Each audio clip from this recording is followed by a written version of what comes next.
Good afternoon and welcome to SUTV Live. The Blades followed up on a stunning 5-2 victory over Burnley with defeat in Tuesday's South Yorkshire derby against Rotherham United. But today is another day, so what will be in store at the Cardiff City Stadium? The Blades have won their last 2 away days and currently sit third in the table.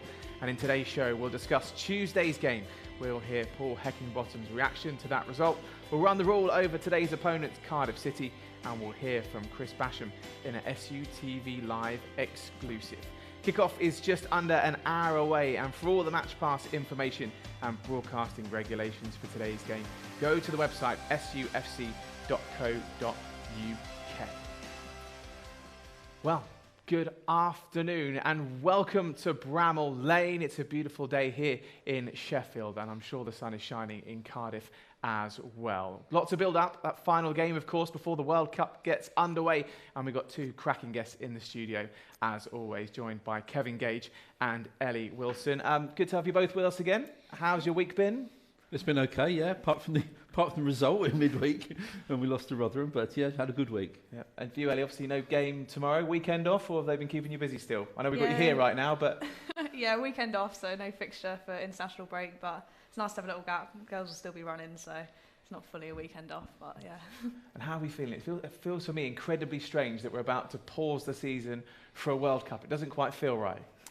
Yeah, we've been discussing it, haven't we, previously. We haven't got a lot of enthusiasm for it yet, but I'm sure as the games get closer, the squads are all announced. You know, we'll get into the swing of it, and we'll all be enthusiastic and rooting for our fellow nationals. Yeah, I know, sure. We're going to talk more about that World Cup a little bit later on. But obviously, you've played international football at youth level, Ellie.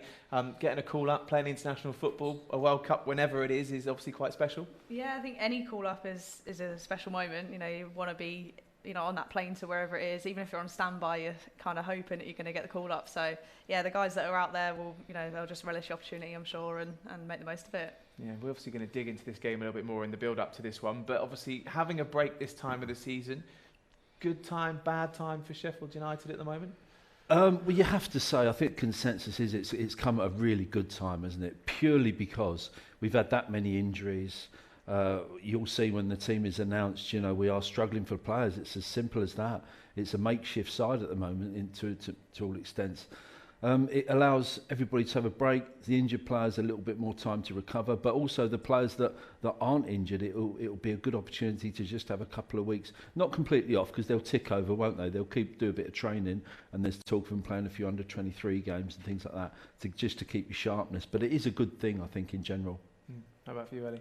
Yeah, I'd agree. I think, like Kev said, the timing in terms of with injuries and where we're at the minute is probably good for us. So if you're on a bit of a run where you're performing well and getting results, you can argue it's not a good time, but I think the break will do people good, and even just having like 1 week off, or let alone like 4 without playing, just gives everybody a bit of time to refresh and recover and get injury niggles out of the way, so they'll be ready to hit the ground running in January.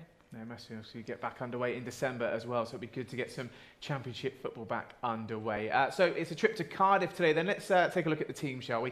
And let's start getting some team news in for you. We got a total of 3 changes from Tuesday. It's going to be Basham, Sharp and Arblaster who come in for Armour-Hodic, Fleck and McBurney. A first league start for Ollie Arblaster as well. Your thoughts on that? Yeah, he's deserving. He's done really well when he's come on. Performed well, and it's an opportunity. So there are injuries, we know that the team's kind of rejigged, but Hecky alluded to in his interview, it gives other people an opportunity to step up to the mark and show what they're about. Yeah, and it must be making a first league debut. It's always special, isn't it, when you're a young player coming through? Yeah, definitely. Like, that'll be a big moment for him. Obviously, coming off the bench is one thing, but when it's your first start, it's how do you deal with that, the emotions of it? And I'm sure he'll just be switched on, ready to go.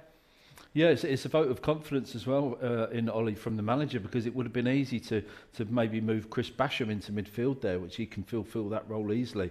But he's gone with Ollie Arblaster, and as I say, vote of confidence in him. He's a really good player. We've seen him in the under-23s. We've seen him bits and pieces coming on as sub a few times for the first team, and he's very, very highly rated. So great opportunity for him. Fantastic. So let's take a look at the formation as well, so we can see how that side is going to line up on the pitch as well. And obviously, seeing that name at the top there, Billy Sharp, always good to see him starting for Sheffield United. Yeah, it's good to get a start. Obviously, Ollie McBurney picked up a bit of a knock, so give Sharp an opportunity to come in and get that start under his belt. Next to Njai, I'm sure they'll work well together, and formation-wise, we'd expect it to be similar sort of to what we've been playing previously. Yeah, those players come in, Kevin, expect them to kind of just slot into that formation quite easily? They all know the job, they all know the role they've got to play. I mean, Billy Sharp, you just stick him up there and let him sniff around the goal. Hopefully he'll get a couple of half chances, he can slide one or two away. I think it's very, very important that our defence is strong this afternoon. We have been shipping a few goals recently. Even the games we've won, the Burnley 5-2, 2 goals against. We need to get back to getting some of those clean sheets. And when we've gone away previously, down to Bristol City, we were scrapping, hanging on desperately to try and just get a point. And in the end, we got all 3. So really important that our defence is strong, I think, this afternoon. Obviously, going into a game off the back of a defeat midweek, I guess it's always tough, isn't it? When you've got a great win on a Saturday, you've got that game on the Tuesday, it doesn't quite go to plan, and it's so important to try and bounce back quickly, isn't it? Because getting a win today, going into this break for the World Cup, is vitally important, really, just for momentum and morale for when you come back. Massively, yeah. I mean, the boys know the job in hand today, and that there is a break afterwards, so hopefully that might play a bit of a part, but ultimately they want to go out and win every game. And as I said, the Tuesday, performance-wise, it wasn't up to the standards that we've shown previously in other matches, and particularly with the Burnley one just before that, you kind of think, where's that gone wrong? So it's important that they bounce back, get that spark back today, and if you can go into the break with a win, then you can not relax a little bit, but that you're in a good place when you do come back. Obviously, Kevin, getting a good result today, considering the injuries and everything at the moment, productive week, you would kind of say, come the end of it. Yeah, despite the loss to Rotherham, I think the Burnley game was huge, and I think there was a bit of a reaction, wasn't there, against Rotherham? He looked a tired team. It wasn't a very good quality game, so I think they can just recuperate, just have a reset kind of thing, and just give it, as Ellie says, they know they've got a 3-4 week break. Give it absolutely full beans this afternoon, and just try and get something out of the game. I expect us to get at least a draw today. I think we'll be plenty good enough to get at least a point. Going to Cardiff as well. It was an eventful match last time, wasn't it? Last time we played those guys there. I can't remember, to be honest. Did we win? We did, 3-2. Come on. 3-2. Come on, you remember this, Kevin. It's all a blur last season. That's gone. We have to move forward. I don't remember all the games. It's always a difficult place to go. We proved that in our last 2 away games. We've been fortunate to come out on top, but it's the Championship. It's competitive. You've got to work very hard for your results. Cardiff are struggling a bit at the moment. They're not a brilliant team, and they'll look at our result against Burnley and go, "Wow, what a result that is!" As most of the division probably did. And then they look at the Rotherham game and they've studied that, and they probably think, "Well, this is the way to beat Sheffield United. Just close them down and shut up shop a bit and try and hit us on the break." It'll be an interesting game. It certainly will be a cracking atmosphere there, I'm sure, as well. Well, let's get your first bit of reaction ahead of this match then, because John Egan has been giving us his thoughts ahead of this highly exciting fixture that it was last time. John, it was an entertaining game here last season. You anticipating the same today? Yeah, it's always a tough game coming here, tough team to play against, so just going to have to go out there and try and get the 3 points. With it being the last game before the World Cup break, does that make any difference? Is there anything different in the lads' minds? No, I think we don't look past the next game. We're just fully focused on today. You've had a build-up the last couple of days to it, so we're just going out there to try and win the game. After those couple of wins against West Brom and obviously there was the Rotherham game, one more win today makes it a good couple of weeks, doesn't it? Yeah, as I've said, it's just about focusing on the next game. This is the next game now, so all our attention is on this, and we want to go out there and give 100% and hopefully finish off this period with a win. Some of the lads might get a break, some are going to the World Cup, and you might have a little bit more international duty as well. Yeah, 2 games with Ireland coming up, so it'll be good to go away again. Looking forward to it. Thank you. Mate. Cheers, mate. Well, good there to get the thoughts of John Egan ahead of that one. Now, of course, we've been talking about Tuesday night's game. Obviously, a disappointing result on that one, but let's take a look back at some of the action. We're underway then here at Bramall Lane. McAtee. Early cross from the Man City loanee. Picked up by McBurney. Might get it again here, and he does. McBurney. Ahmed Horic in the penalty area. He's back at his feet now as Norwood crosses towards Ollie McBurney. Might come here for Osborne. Egan flicks on. McBurney's in the hunt. Robinson under pressure. Loses it to Ogbene. Chance here maybe for Wiles. And Ben Wiles gives Rotherham United the lead at Bramall Lane. His second goal of the season. Blades have been caught and Rotherham hit the front. It's Norwood, it's over the wall, it's over the crossbar as well. Out of his feet, in goes the cross. Rebounds, chance here for Ender Stevens, the flag's raised, he's offside. And there's a half-time whistle, and you can see the Rotherham players surrounding Keith Stroud. Josie Benny desperate to restart, as you can see, already touched the middle and Jai. We're underway in the second 45. Osborne beaten to it by the goal scorer Wiles. Back in by McAtee. Here's John Egan. Burnley gets something on it. Johansson with the claim. Norwood. Similar outcome than the one he had in the first half. Robinson's throw. Keeper comes, doesn't get there, and then recovers to save from McBurney. Osborne. Basham coming in. Here is Kadra. Plenty in the middle for United. And it goes from Kadra. Shot! Forward it goes. Target is McBurney. Gets something on it. Might get it a second attempt. He does. McBurney, can he shoot? McBurney straight at the keeper who saves. Now Basham digs it out looking for McBurney. Great header by Norton Cuffy. Referee checks his watch. Keith Stroud happy to continue. Forward it goes from Robinson. Target is Bullock. Headed clear. Is that it? There's the full-time whistle. Well, 1-0 then was how it finished, and after the game, Paul Heckingbottom gave his honest reaction to the match. We're underway then. Listen, any neutrals coming and watching that game, like I may look at efforts on goal or possession and think it could have been different, that's fine, but we know how we want to play, and I thought Ollie Norwood kept being brave, getting on the ball and trying to make us play.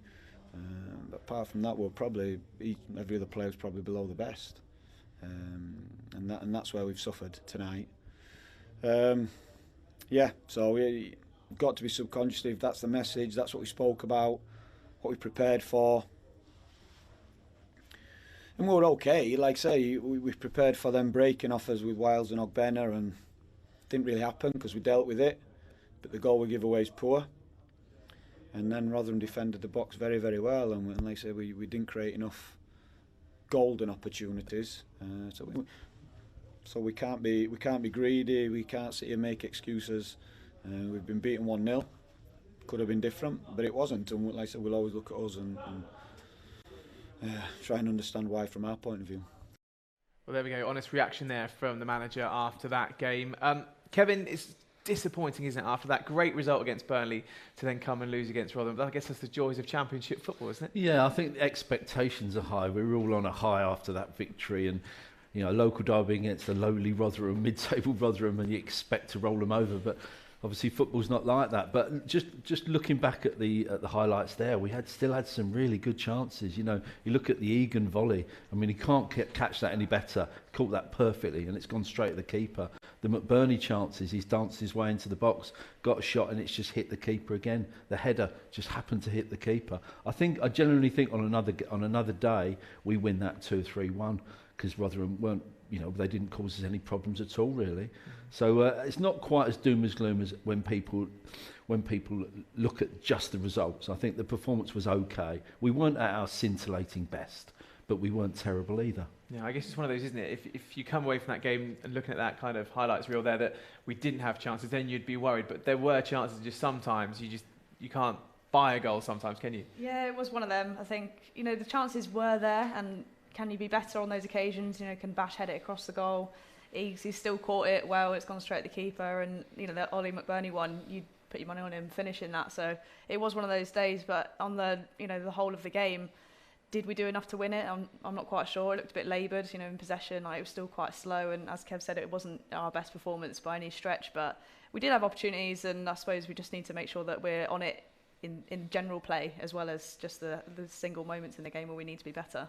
I guess tactically it must be so frustrating as a player when you're playing against a side, when you're doing well in the league, they get themselves a goal up and they park the bus. You know, that must be so frustrating as a player, and it's frustrating for the fans in the stands, you know, when teams do that.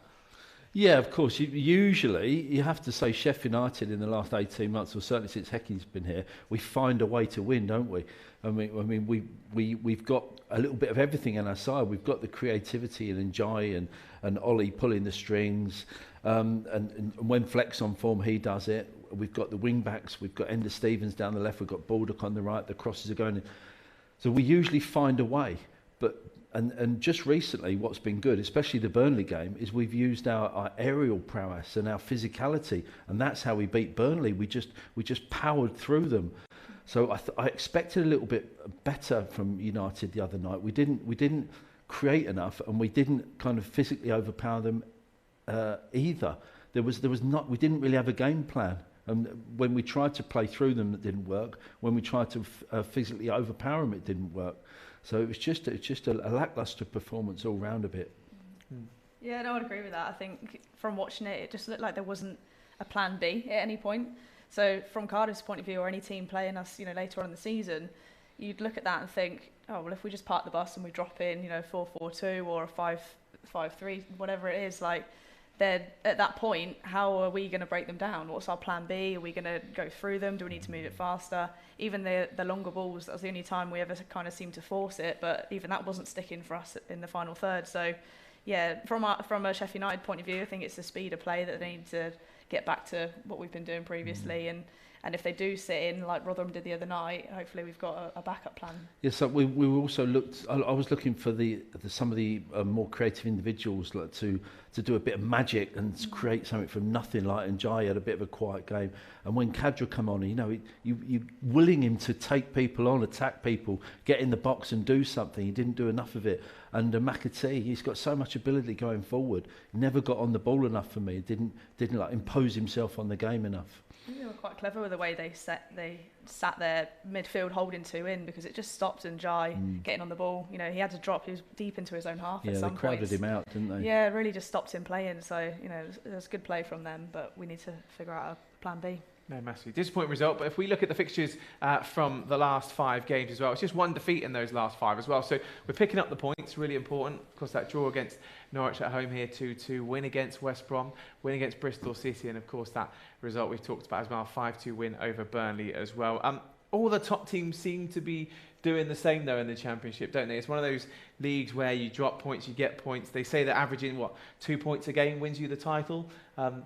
Burnley aren't even doing that at the moment. So looking at those results recently, we're still well and truly in the mix, aren't we? I think it's important to kind of get over that frustration from midweek and look at it as a bigger picture. Oh yeah, we're well in the mix, aren't we? I think if you'd looked at the after the first game of the season when we lost to Watford, if you were offered this position now coming into this World Cup break, you'd have snapped people's hands off. You'd have gone, yes, please. So yeah, we're well in there. And when we've already talked about the injuries, suspensions, this, that, and the other, to find ourselves in this position is remarkable, to be honest. And we've played some good stuff. As I say, we've seemed to have ground out victories recently when we haven't had our full strength side out, and when we've been struggling we've had to make early substitutions as well in some games, which has disjointed the team, and we've still overcome that and got the points and got victories. So all to play for, and we're still in there fighting. Yeah. No, must be. We take a look at the league table as well. It's a good position to see at the moment. Obviously, Burnley and Blackburn Rovers, they play 12:30 tomorrow, but back another 3 points on that, 35 points going into the World Cup. It's not a bad position to be, is it, Ellie? Yeah, it's a great position. We just need to keep the pressure on, keep the form going. Difficult when there is a break, but I do think that'll be a benefit. And when you look at the last 5 games, if you can get a win today, get a result, and you've got 4 wins out of 5, that's really good form, and especially in a league that is so competitive. I think it's going to be clear this season that no one's going to run away with the league, are they, like they have in previous years? No one's going to do a Fulham or Bournemouth or anything like that. So it's going to be tight all the way in, I think. Yeah, especially when you look at what Blackburn Rovers lost 8 games already. Yeah, that's really strange, isn't it? Seeing them in second as well, yeah. It's incredible, isn't it? It really is incredible. Being in that position going into an international break psychologically as well from a player's perspective, knowing that you're coming back in December in that kind of top 3, potentially top 2, depending on results this weekend? I think as a player, it's always nice to look at the table and see yourselves up there. It's psychologically, it's quite nice, isn't it? People say, oh, you don't look at the league table until March, and you don't look at it till Christmas. That's rubbish. Players look at the league table, and fans, we all look at the league table, and it's always nice to be obviously at the top or in and around that top. So yeah, don't believe what everybody says. When they say ignore the league tables, you have to look at the league tables all through the season. Yeah, it comes with pressure as well, like pressure and responsibility. You're in that top position. you're putting pressure on the teams around you, especially if you play first and you get a result first in the week. The teams that have got to play after you, the pressure is then on them to try and keep up with you. So if you're in a leading position, yeah, you've got to stay there, got to keep doing what you're doing, but you definitely, you have control over the situation. But like I've said, you definitely are looking at the table, and it's so close on points. Things can change so quickly in this league, so every game really does matter. Yeah, no, it certainly does. And of course, another big game today. Now, I want to take you back nearly 12 months. It's not quite December yet, but December last year, there was a pretty entertaining fixture between these two sides when the Blades came back to secure a valuable 3 points. Nelson on the edge of the area, lays it off for Rawls, digs it out, chance, and a nice finish by Harris. And Cardiff City take the lead. Mark Harris, the scorer, back in the starting 11, repaid the faith by the manager Steve Morrison. And despite United's opportunities, it's first blood to Cardiff City. Stevens in a central midfield position. There is Gibbs White looking for the ball. Lovely footwork again from Gibbs White. It's what about that? Morgan Gibbs White. Tremendous finish from the Wolves loanee. His 5th goal of the season, and no doubt that's his best. Plenty in red and white in the penalty area. Lovely football by Sheffield United. Gibbs White, Billy Sharp! Oh, sensational play by Sheffield United. And it's the captain there again to give the Blades the lead. His 7th goal of the season. And Sheffield United have come from behind to lead by 2-1. Well, Cardiff are going to come out a bit now, as you'd expect, even with 10 men. Got nothing to lose. And then Sheffield United, as a result, can pick them off on the counter-attack. And here's Morgan Gibbs White sprinting forward for the Blades. Shot to his left, McGoldrick to his right.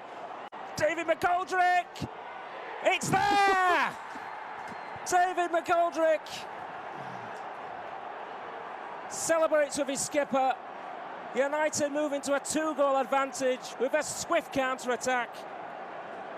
And McGoldrick finds his 2nd of the season to give United clear daylight. Rawls then still a corner to defend for United towards McGuinness. It's dropped in. It will be an early finish for Sheffield United. McGuinness with the telling touch. Cardiff back within 1. And there's the full-time whistle anyway.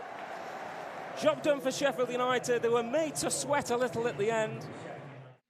Well, fingers crossed, another cracker today then. Good to see Billy Sharp back on the score sheet today as well, wouldn't it? Right, we may be going into an international break right now for the World Cup, but still plenty coming up. Huddersfield on the 10th of December.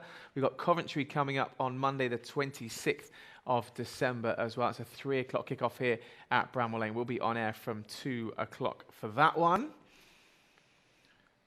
Of course, mentioned as well, there's a Wigan game on the 19th. And of course, you can keep up to date with all the action here on SUTV. Make sure you check out the website for all the details and all the games. So just to run you through those games again, Huddersfield on the 10th of December, 3 o'clock kickoff. We've got Wigan on the 19th of December. That's an 8 o'clock kickoff. That one will be on air from 7 o'clock. And then Coventry on the 26th. Nice little fixture on Boxing Day, 3 p.m. kickoff on air from 2.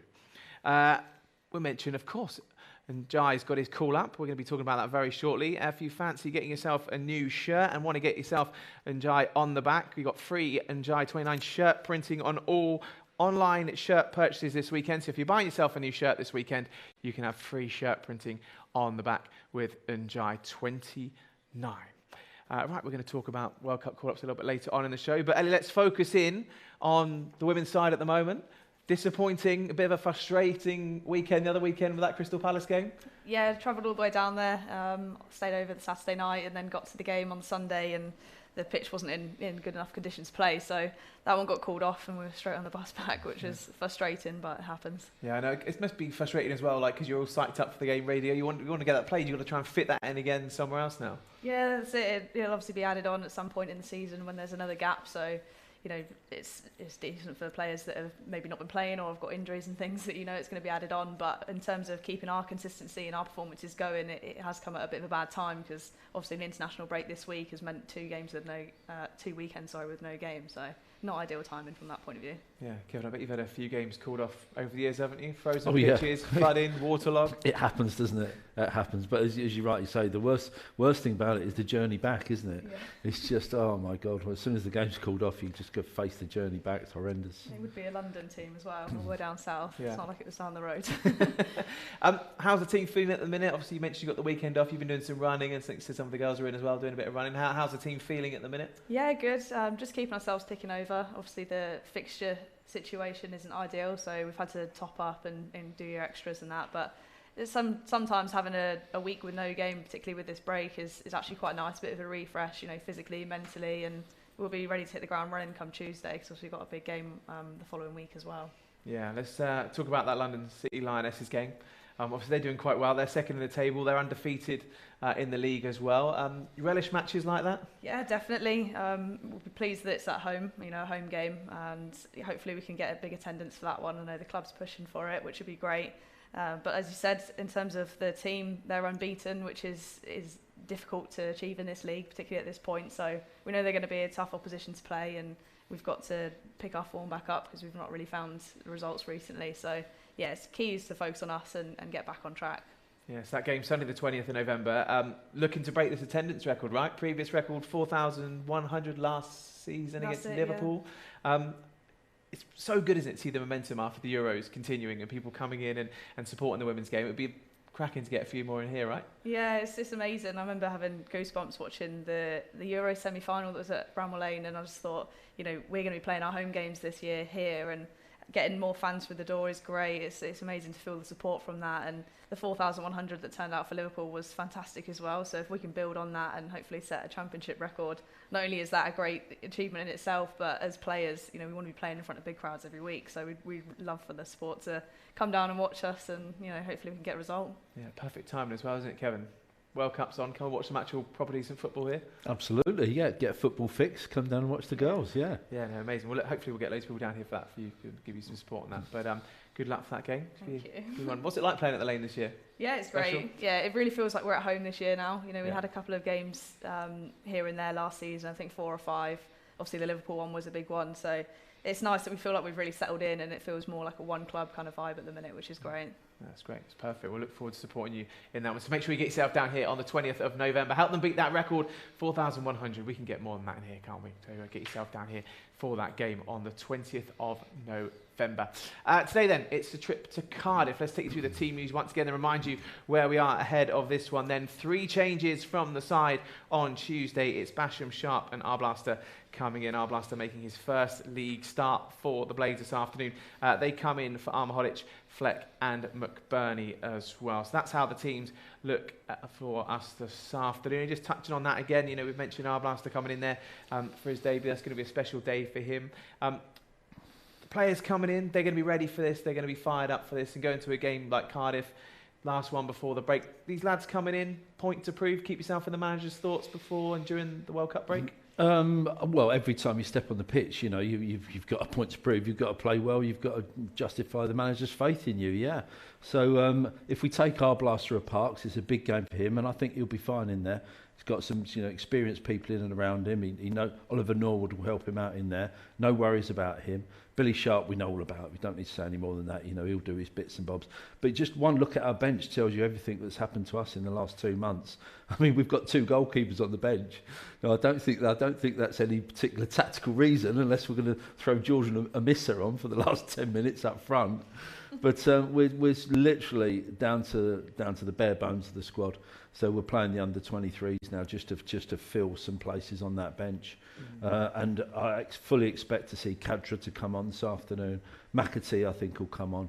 And Kadra hasn't fulfilled his potential yet, so it's important that he gets a good run out and makes a difference when he comes on. But, as players come into the side or get the place on the bench, it's great experience for them, and it's an opportunity for them to shine if they get some minutes. Yeah, no, massively. Yeah, no, I definitely agree with that. It's a shame that Fleck went off the other day. I thought he's been doing well, and we kind of missed him in that midfield next to Ollie Norwood. So, it'd be different type of midfield, different dynamic. But as you say, every game is a game you want to win. Every game is a game that you need to perform, and we didn't perform as a group last week. So, players need to step up to the mark and hopefully get 3 points before the break. Well, let's focus in on the opposition today then. Cardiff, they're 18th in the table. They've lost 3 of their last 5. They picked up wins against Sunderland and Rotherham as well. They thought from a goal back against Hull. took the lead, then conceded 2 in 2 minutes. Obviously, for a side like that, the defeat to Watford for them, that defeat to Hull after being in the lead as well, that must be pretty tough for that Cardiff side. Yeah, they're not a brilliant side. Their league position shows that. They aren't getting hammered every week, so they're not useless. They'll put a good fight up. I don't think they're anything special, and I think a first choice full strength Sheffield United side will go down there and win. Obviously, with the injuries and with the struggles we've had and the amount of games and the difficult games we've had recently, it might prove a little bit more difficult for us this afternoon. But there's nothing really to write home about in the Cardiff side. They're just an average Championship side, and you'd normally expect us to take care of them and win.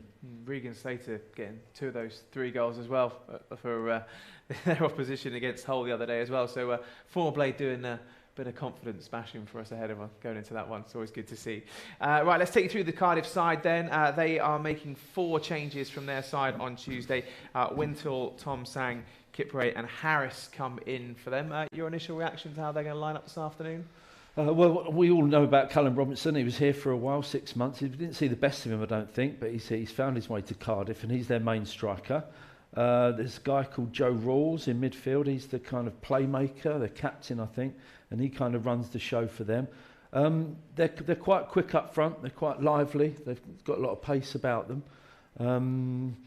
Defensively, this is interesting because we look very, very strong from set pieces and we're very good in the air. Unfortunately, McBurney's not with us this afternoon, but so that's a bit of a blow. But if we can get some set pieces and some corners and some long throws in and around their box, they are the second worst team in the division for winning aerial duels. So we can maybe impose ourselves physically and aerially on them if we can get the ball into the box, the likes of Egan, Basham, Robinson attacking the ball. So we might get some joy there. So they play looks like they play a 4-2-3-1. That's normally how Cardiff have kind of been setting up. Kevin's obviously mentioned they're getting on that front point. How important is that today, especially on an away game like that after the results so far this week? Yeah, I think it's important just to get back to our kind of form. So the high intensity, the moving the ball quickly, putting the opposition under pressure. And it's difficult that last game, Rotherham presented a different challenge for us. So if Cardiff were to sit back and form a bit of a block, how are we going to go about that? We'd like to think they would have, sort of addressed that in the dressing room this week in training. But, as Kev mentioned, the aerial balls and the long balls, that could be an option. And a lot of the highlights from the Rotherham game and chances that we did have on goal did come from set pieces and crosses into the box. So it might not be McBurney, but hopefully that's an area that we can look to dominate. Well, let's check out the ones to watch then that we've got for Cardiff this afternoon. A few names there that might be familiar as well. One of those being Callum Robinson. Yeah, as I said earlier, we know all about him. We didn't see the best of him here, but he's got decent ability and he's quick enough. I don't think he's lightning quick, but he's quick enough. Just looking through that, I mean, the names don't shout out to us. We don't know. They're not well-known names, but as I said, they're decent footballers. They're quick and they're lively, and they will cause us problems at times. But I don't think there's anything there that's going to unduly worry our defence. If we're strong and solid defensively, I think we keep a clean sheet and we get something out of the game. Yeah, no, massively. A couple of players in there. Callum O'Dowd is another player to keep your eye on. Ryan Wintle, of course, comes in that. Marlon Romeo as well. So Cardiff obviously going to bring their strengths to that one today, which must be really important. Where are the goals coming from today? I mean, you've got Njai for us. Obviously, he's one of the top goal scorers. So you'd like to think he can get on the ball a little bit more than he did in the Rotherham game and find some pockets, because we know how good he is with the ball at his feet and he'll cause problems. So that's going to be one area. And I think if Kadra comes off the bench at some point, he impressed me the other night. So as long as we can get players in positions where they can be free to go and do what they want to do, because I think last game we just kind of got stuck and ran out of ideas really. So yeah, obviously like to see Njai, and hopefully Billy Sharp can get a goal for himself as well. When you mention goals, you have to talk about Billy Sharp, don't you? Yeah, you mentioned Njai. I mean, Njai's been getting a few tap-ins recently, which is good. He's been getting a few off his knee and off his shin and scuffing a few in. So he's not only got the ability to drift past 2 or 3 players and go on a mazy run and score, he gets the goal scorers type goals. And so I'd like to see maybe a mazy run from him today, as well as the tap-in. Yeah. That little bit of magic that we might need at times. But yeah, Billy Sharp, he's due a goal actually. He hasn't scored for ages, has he? So I know he hasn't had many minutes, but he's due a goal. So it'd be nice if he could snatch one in. Nice bit of Billy Sharp magic. I saw had that at Cardiff last time around as well, so Yeah. that'd be really good as well. Obviously, we mentioned Njai. Pretty special week for him, of course, getting himself a call-up to go off to the World Cup. And let's just remind ourselves, shall we, of some of the talent of Njai. Bonjour, je m'appelle Ellie Njai. Aujourd'hui, nous sommes dimanche 20 mars 2011.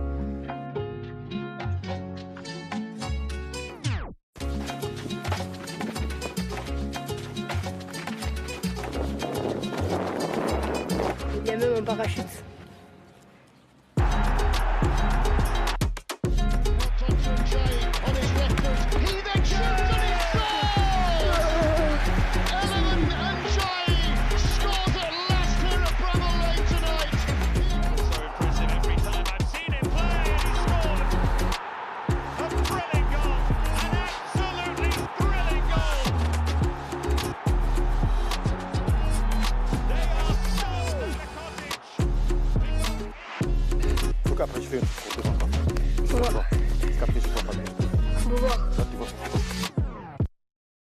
Well, of course, it's always a special moment, isn't it, to get called up to play for your country, especially to go to a World Cup as well. And here is the very tense moment he found out he was on the plane.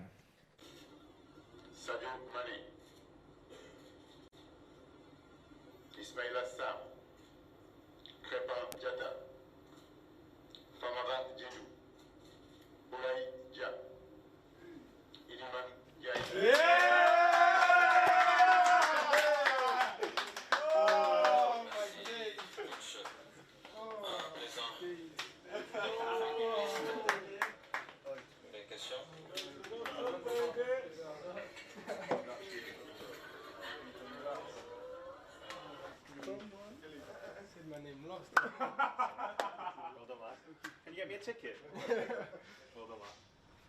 Yes! Well, there we go. Not a bad way to find out, is it? Surrounded by your teammates? That's absolutely brilliant, isn't it? That was fantastic to see that yesterday. And I did ask the question, actually, to some of the staff here. I said, was that a bit of a set-up? Did he know anything about that? He said, no, that's completely genuine.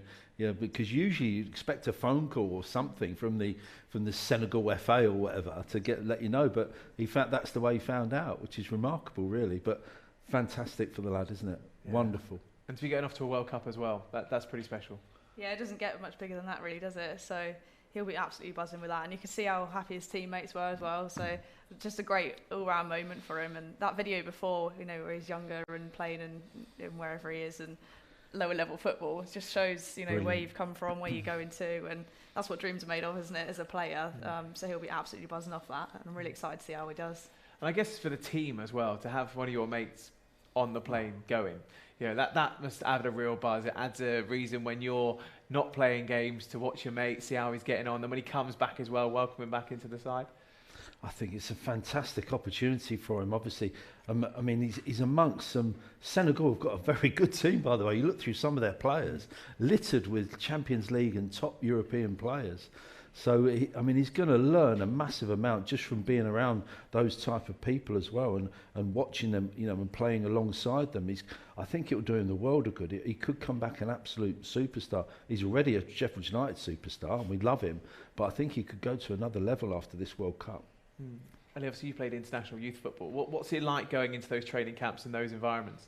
Yeah, it's a different environment to club football in the sense that it's very full on. You come back very tired as well sometimes, not just physically but like mentally, because you're learning a lot. You're around the best of the best players and different environment for you to kind of learn to be in. But yeah, it's a good one. When you get the call up and you kind of think, you can relax a little bit in the sense that you've achieved what you wanted to achieve, but then it's like, right, now I'm only just getting started. So you've got a lot to focus on. And Njai, he's so confident at the minute. He's been scoring goals and causing problems left, right and centre. So as a player going into a tournament like that, like the World Cup, not only are you buzzing on a personal level, but he'll feel confident and he'll back himself to go and do business for his national team as well, which is really good. And it's important to have that confidence going into such a tournament.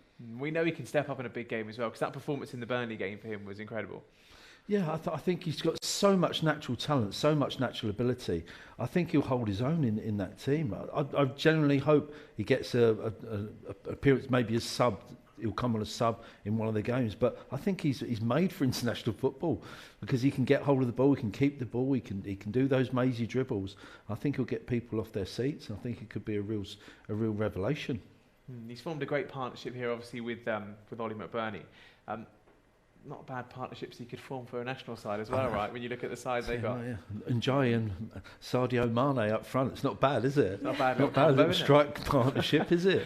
Great little combo. No disrespect to McBurney, but I think Sane's are probably a bit different level. Yeah. That's the good thing about international football, though, is you're playing with different players, different ways of playing, different philosophies.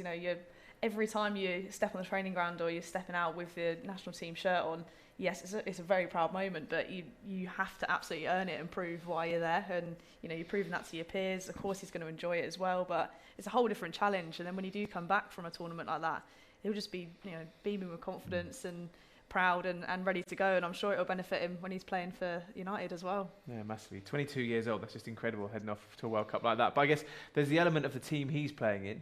But then there's the element of the teams that he's playing against. In Group D, Netherlands, Qatar, Ecuador. Good chance to get through the group stages there as well and get into the knockout stages. Senegal, very, very good side. They're the top-ranked African side, and some of the African nations has been proved in previous tournaments. That we sometimes in the past we've looked at them as the also runs, not anymore. They're up there with the big boys, with the Germanys and the France and Spains and people like that. And England, let's put England in that category as well, quickly.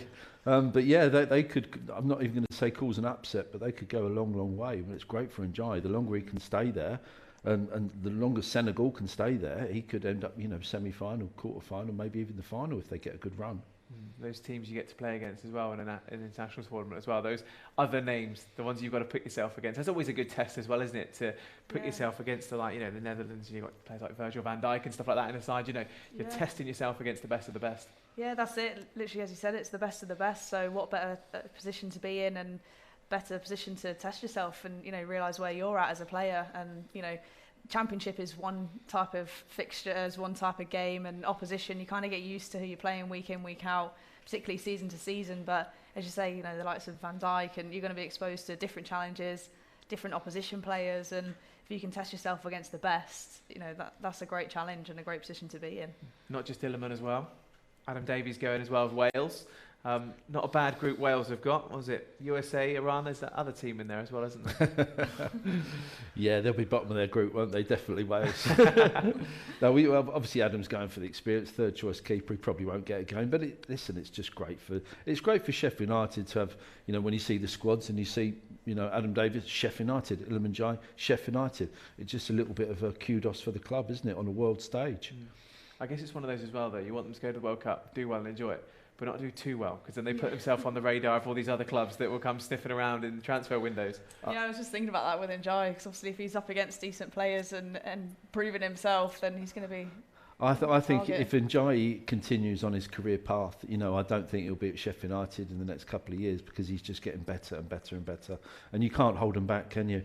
I think it's a matter of time, because he's that good a player. I think he'll get a big transfer in. Not. I don't think it's maybe this year, but maybe 18 months time. I hope not. I want to keep him here. Come on, Kevin. I want to keep him here. Star man, career man. These rare players that stays at one club their whole career and wins everything with them. I'd be delighted if he does, but let's be realistic. Fire us to promotion, and then he can leave. Of course, lots of Blades fans will be swapping the Sheffield United shirt for an England shirt over the coming month. What do we think? Teams come out this week. Obviously, no Sheffield United players there at the moment, but what do we feel going into this one? Yeah, we were talking about it before, weren't we? With the player selection and some players that are in there that haven't had as many minutes, things like that. But we'll see when they go and play the games. I think some of the friendlies have been a bit hit and miss, and yeah, it's interesting because you want the team to gel and hopefully they can get the results. But it is at a weird time. It's not a usual time to be playing a World Cup in the middle of the season. So that'll definitely be on the players' minds. But we'll see how they get on. How do you think that's going to work, Kevin, having that break now? Obviously, it's good for the players, maybe having a rest, good for us right now in the sense of being able to get some players back from injury and bits and pieces. But having that break when you've got a bit of momentum going, where you are in the league, we've always talked about having a winter break, haven't we, here in the UK? But what's your thoughts on that? I'm just trying to think back to when I was a player and how would I feel, you know, about having this 3-week break. I would probably welcome it, to be honest. I think it's a good chance to just recharge your battery, spend a bit of time at home. You know, if you have got any little niggles and strains, Ellie will know, when you're playing football, sometimes, very rarely, you're playing 100% fit. You've got a whack on your ankle, your knee's a bit sore, but it's not enough to stop you playing football. You just keep going and going and going and going.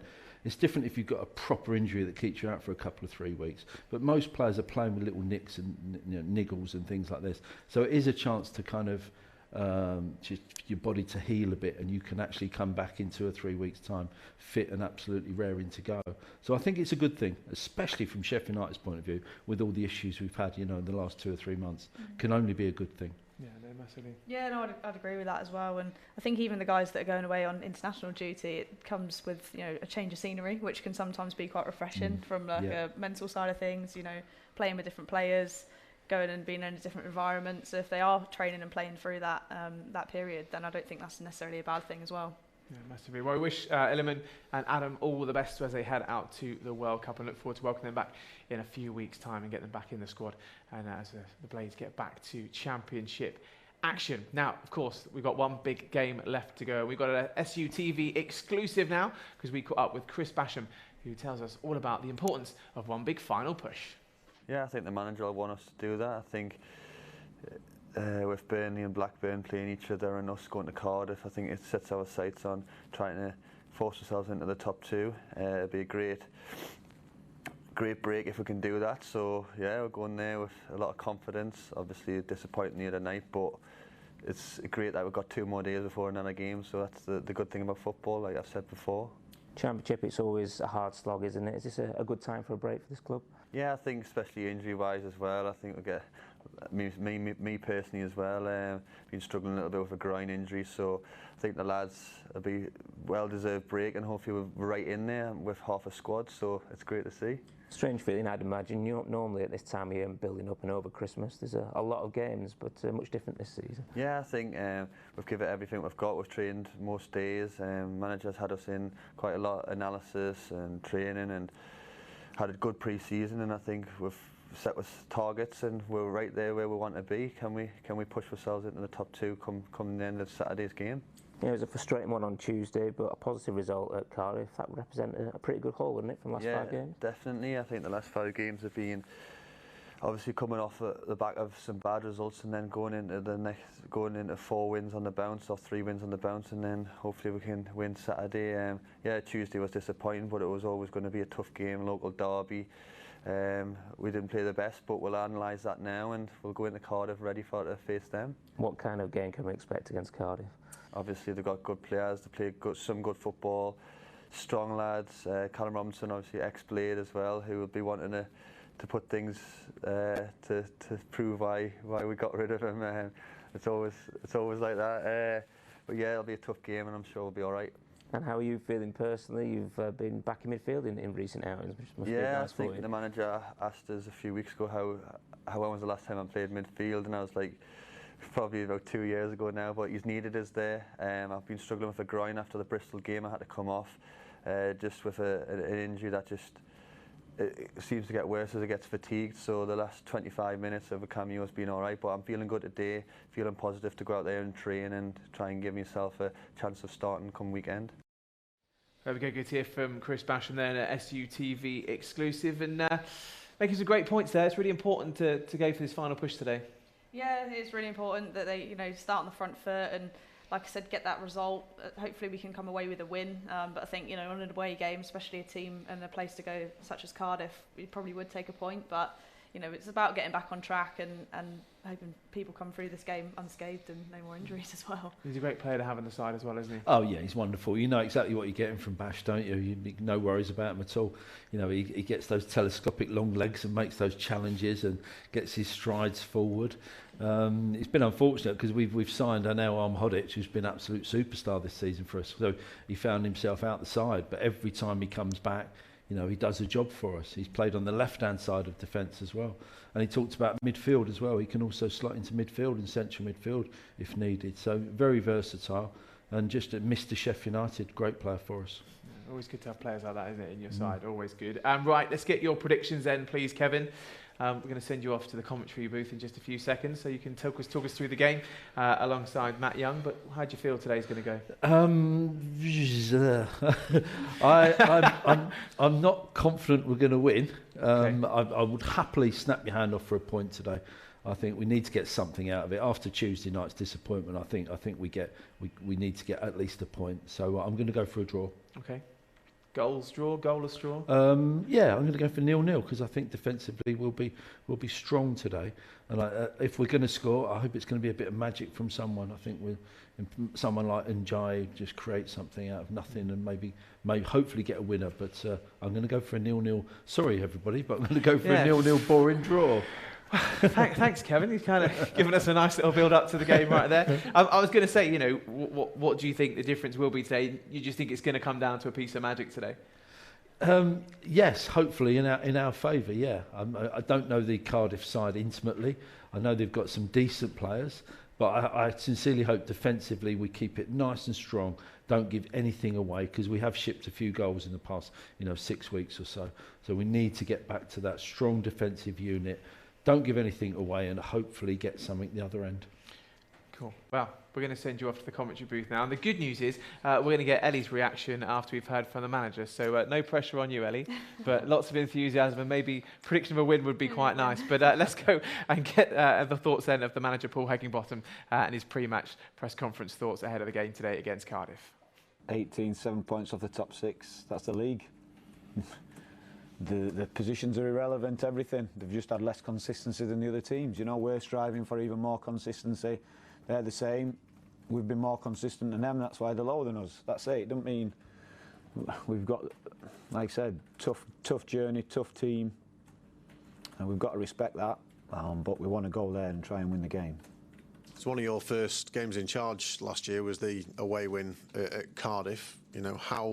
How's the team potentially different now from that side that went down last year? No, it's the same. The message is the same. I think it's the same.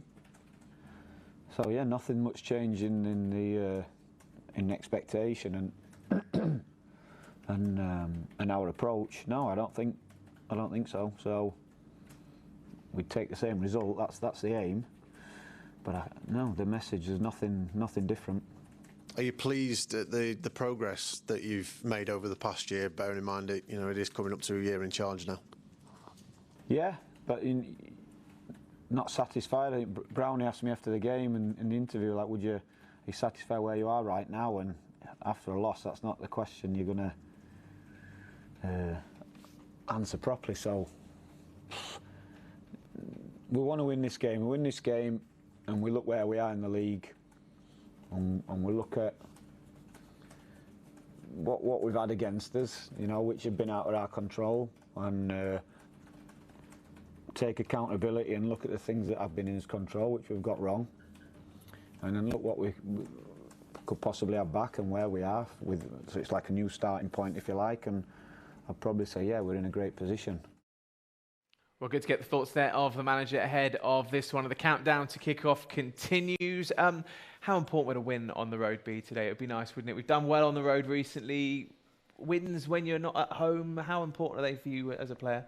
Yeah, you've got a different environment to play in. There's going to be the away fans, home fans rather, that you're going to come out in full force. So that'll probably give the United players a bit of a kick. And sometimes you find that you perform better away from home, funnily enough, especially when you've got a bit of a break coming up. But I think today, like I said, it's just important that we get back to our form. And our form away from home hasn't been bad, to be fair.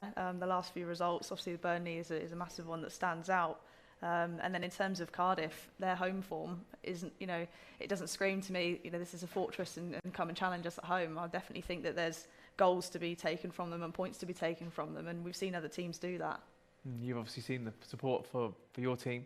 The Blades fans on the road, they get behind the side, don't they? Special. Yeah, that's it. It's nice to have your fans travelling with you, and you're coming out, you can hear them singing your name and singing for the team, which is great, and it does give the players a boost. You can definitely hear it, especially when you've got a smaller bunch of away fans overshadowing the masses of the home fans. That definitely does make a difference. And even as a player, when we've had that I think it's Crystal Palace. You know, they have great fans that come down to ours, and you know, you don't want them to be overcrowded in your own home ones. So yeah, I'm sure the Blades fans today will be nice and loud and cheer the boys on. Certainly will.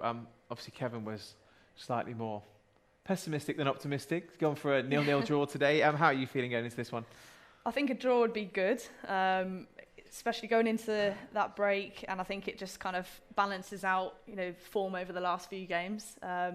I'm going to go with, I don't know, I'm torn between a 1-1 or a 2-1, so I'm going to go optimistic, and I'm going to say that Blades are going to come out with a 2-1 win. Goal scorers? I'm going to go with Billy Sharp and Njai. Okay, yeah, not bad. I think We'll see it's how that pans out then, shall we? It'd be good to get a win, wouldn't it, going in to the international break for the World Cup. 3 points on the board, pretty decent afternoon. I think performance is key to that as well, though, today, isn't it? Regardless of the result, performance has got to be key going into that last game. Yeah, definitely. I think Hecky mentioned it in his interview, as have, you know, many of the boys as well. It's consistency in this league that is important. So if you are managing to get 4 wins out of 5, that's really good points on the board, putting pressure on the other teams, and that's where the boys want to be going into a break like that. Okay, well, 90 minutes of football is all that stands then between now and the break for the World Cup. Let's get you across to your commentary team as the teams make their way out onto the pitch with Matt Young and Kevin Gage.